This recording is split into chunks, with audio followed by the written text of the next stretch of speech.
Moi, je suis donc Virginie, comédienne au sein de la compagnie Philomon Théâtre, qui est basée à Concarneau.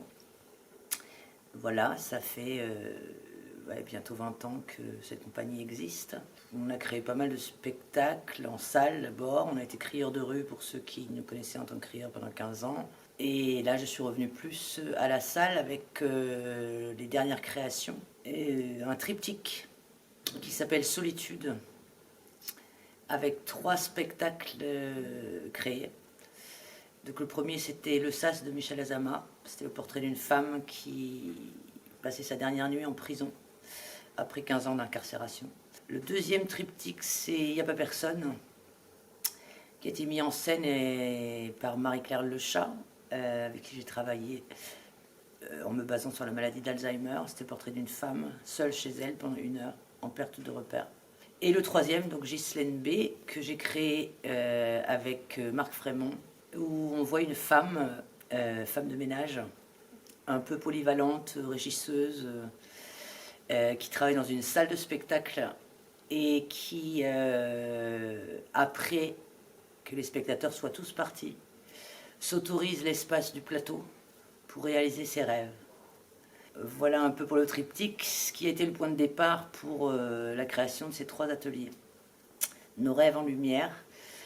Ça me tient beaucoup à cœur, ce projet-là, sans trop savoir ce qu'il va y avoir comme rêve lancé ou révélé et quelle forme ils vont prendre. Mais on a 3 ateliers pour l'imaginer. Voilà, j'avais fait un petit texte pour présenter l'affaire, parce que je l'ai vécu personnellement, donc je pense que c'est le meilleur exemple que je puisse donner. C'est que ma mère, qui était agricultrice, était une femme avec beaucoup de rêves, de mélancolie, pour moi. Et voilà, elle chantait beaucoup Barbara, des chansons que je trouvais très tristes, qui racontaient des choses que je ne comprenais pas trop, et que j'ai posé beaucoup de questions à l'adolescence. Et j'ai jamais eu de réponse. Et je me suis dit, mais il faut l'enregistrer en fait. Parce que apparemment, je vivrais les rêves que ma mère, voilà, l'artistique, le théâtre, la chanson. Et je l'ai emmenée dans un studio d'enregistrement pour qu'elle réalise peut-être, je ne sais pas si c'est un rêve, je le pense franchement, ce rêve. Donc on a sorti un CD de 12 titres. Voilà, et je me suis dit, quand même, on n'a qu'une vie. Et j'entends beaucoup de gens qui disent ah, mon regret dans la vie, j'aurais dû, j'ai pas pu, pour qui, pourquoi, plein de raisons. Je me dis c'est quand même dommage, enfin, si les mondes se croisaient. Et je me dis à ma hauteur, peut-être à travers Ghislaine B, peut-être qu'on peut trouver voilà, une forme. Est-ce que c'est un écrit, est-ce que c'est un enregistrement, est-ce que c'est une prise de parole pour un rêve enfoui. J'ai envie de dire, ça peut prendre toutes les formes. Évidemment, moi, je suis comédienne et je viens du théâtre, donc peut-être ce sera une forme théâtrale, mais je peux pas, pendant que j'ai pas les gens devant moi, et c'est pour de vrai. Enfin, je veux dire, c'est pas juste un atelier. On dirait que, on ferait. Non, c'est est-ce qu'on a un rêve et qu'est-ce qu'on va imaginer ensemble, quelle forme il pourrait avoir. Donc j'ai pensé, ça peut être de fait une première partie à Ghislaine B au mois de novembre. Ça peut être un enregistrement, j'ai pensé pas mal à ça. Est-ce que c'est un format papier? Est-ce que ça va dépendre des gens? Enfin, j'ai pas envie d'imaginer avant d'être avec eux et de tenter ensemble de trouver une forme. Mais j'aurai plein de propositions. Ça peut être papier, ça peut être voix, ça peut être chanter, ça peut être danser, on trouvera. Voilà, enfin, ce que je sais, c'est que ça prendra forme. Enfin, voilà, le rêve, je pense qu'il n'y a pas d'âge en fait. Donc bienvenue à tous, en fait, toutes. Moi j'imaginais que ça pouvait être, si les gens se sentent, que ce soit mis en scène, ça pourrait faire une première partie à Ghislaine B.